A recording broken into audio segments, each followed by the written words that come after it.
আজীবন ঘাটতারামানি কথা বলছে।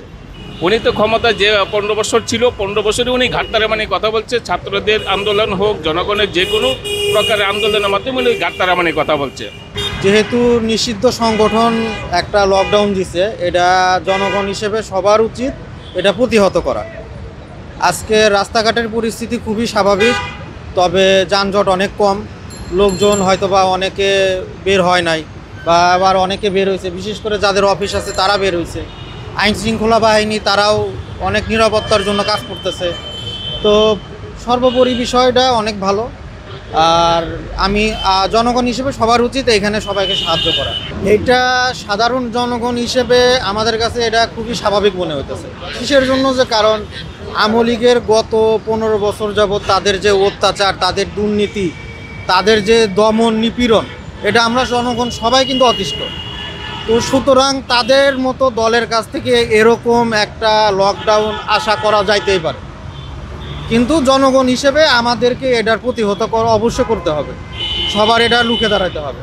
এখন আমরা যদি সবাই যদি ঘরের ভিতর বন্দি থাকি, এটা যদি ভয় যদি পাই, তাহলে তার হবে না।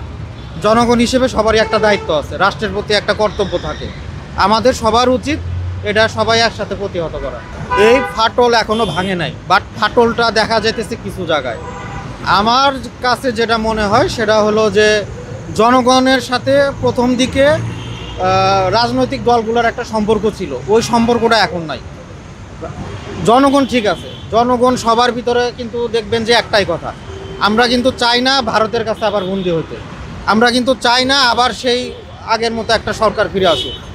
বর্তমানে বিএনপি সহ অন্যান্য অনেক রাজনৈতিক দল আছে যারা আপনার আওয়ামী লীগের মতো কিছু নিয়ম কানুন বা তাদের কিছু শিষ্টাচার তাদের ভিতর দেখা যাইতেছে।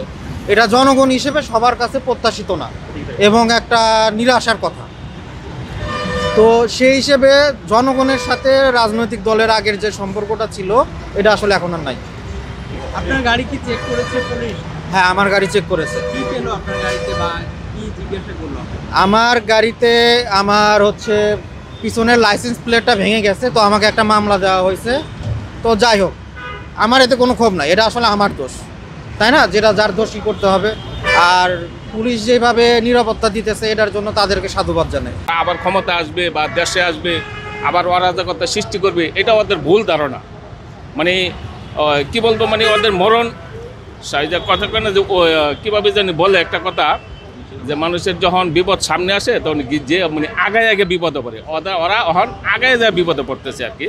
সো আমি ছোট মানুষ, আমি একটা কথাই বলবো, ওদেরকে যে তোমরা অন্যায় করছো, অপরাধ করছো, দেশের মানুষের উপর অত্যাচার করছো, জুলুম করছো, তোমরা যেভাবে আছে সেভাবেই থাকো। আমি মনে করি সেভাবে থাকাটাই বেটার। মানুষের সাথে মিশো, কাজ করো, দেশের জন্য কাজ করো, মানুষের জনগণের জন্য কাজ করো, যাতে জনগণ তোমাদেরকে অদূর ভবিষ্যতে 1 যুগ পরে হোক তোমাদেরকে যাতে ভোট দেয়, তোমাদেরকে যাতে ভালোবাসে। কিন্তু এভাবে আর মানুষের উপরে অত্যাচার করে এই হরতাল দিয়া, লকডাউন দিয়া আমাদের মতো দিন দরিদ্র মানুষের উপরে যাতে আর কোনো ওরা নির্যাতন না করে, এটুকু আমি দেশবাসীর প্রতি এবং আওয়ামী লীগের প্রতি আমি এই আশাবাদী।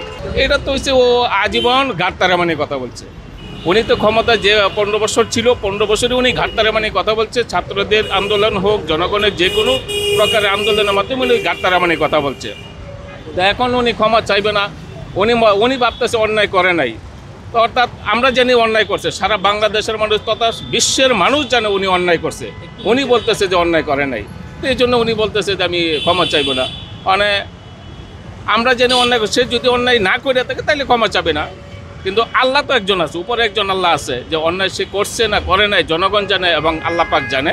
সে যদি অন্যায় করে থাকে, আমি মনে করি জনগণের কাছে, যেহেতু রাজনীতিবিদ, জনগণের কাছে ক্ষমা চাক যে আমি ভুল করছি। জনগণ যদি তাকে ক্ষমা করে, অদূর ভবিষ্যতে উনি আবার ক্ষমতা আসতেও পারে, যদি জনগণ ক্ষমা করে এবং আল্লাহ যদি ক্ষমা করে।